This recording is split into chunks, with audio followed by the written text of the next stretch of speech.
I have been on a decluttering journey for about 5 years now. I've decluttered and downsized, and I've been very intentional about what I purchase.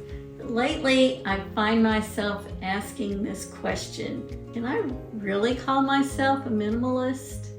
I mean, I've downsized my closet, my kitchen cabinets, even my craft supplies, which was no easy feat. But when I look around my home, there are still some corners that look, well, not so minimal. So I guess you could say I'm a minimalist in progress. If you are passionate about decluttering and you find yourself questioning that minimalist standard, this video is for you, because you and me, we're gonna tackle this subject together. So come on, let's get started.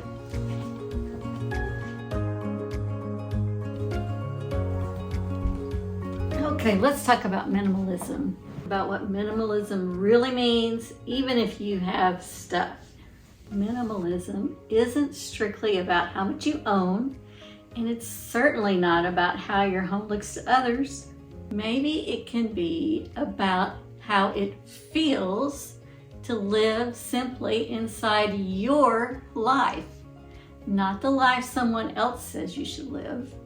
Perhaps for many of us, being a minimalist in progress may be exactly enough. Minimalism isn't perfection, it's progress. Sometimes we picture minimalism as this perfectly white, empty home with one cup, one chair, and a single green plant. But that's not my reality, and I'm pretty sure that's not yours either. And that is perfectly okay. Minimalism is not about counting possessions, it's about creating space for clarity. And that particular kind of space can exist even if your home doesn't look like a magazine spread. Keep what supports your peace.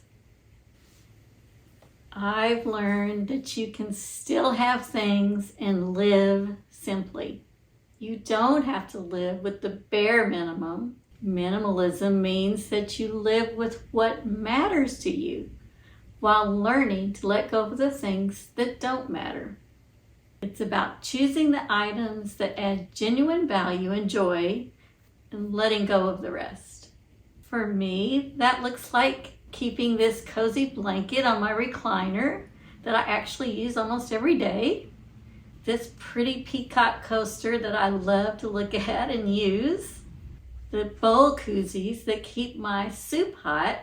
Not just one of them, but a couple, because that makes mealtime more enjoyable.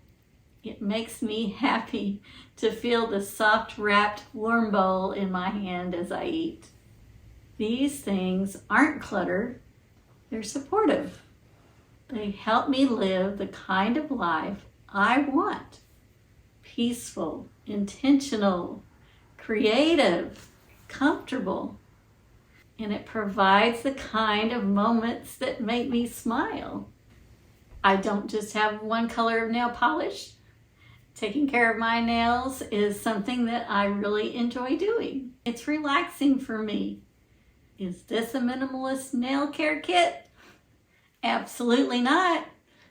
But I'm going to keep all of the items that I wish when it comes to this, because this is a fun thing for me to do. I want you to remember this. Minimalism isn't a finish line. It's a direction. Even though I've been decluttering for years, when I look around, I still see areas I'd like to simplify more. Drawers that could be lighter, shelves that could have more open space. But I also see progress. I see how much calmer my home feels compared to 5 years ago. I see and feel the breathing room, mentally and physically, the room that came from letting go of too much stuff. The important thing is that we take the time to really question ourselves about all of our belongings and to understand what is truly important, what adds value to our life, and what does not. I named this channel The Road to Simple because my husband and I are on the road to simple. We're not there yet, but we are on the road making a little progress every day. And truth be told, we will always be on this road, and that's okay. Minimalism and simplifying is a continual journey of learning life lessons, a journey of self-care and self-discovery. I plan to stay on course and continue down the road to simple from here on out, and I hope you'll stay on this road with me too. Minimalism is not about deprivation, it's more about alignment. Aligning your home, your schedule, your energy with what truly matters to you. And minimalism is going to look different for each person. My version might look fuller or a little more lived in than someone else's, but that doesn't make it less minimalist or make it wrong. It just means it's my unique version of minimalism. And if you're sharing space, whether it's with a spouse or kids or roommates, you already know it's not all under your control. You can only manage your own belongings, your own mindset, your own rhythm. And that's enough. It's hard, believe me, I know, but that can be enough. Stay until the end and I'll link to a video about how to declutter in a shared space with someone who feels differently about that than you. And to be honest, there are still drawers and shelves of my own stuff that could use another round of decluttering. So who am I to talk about who else shares my space?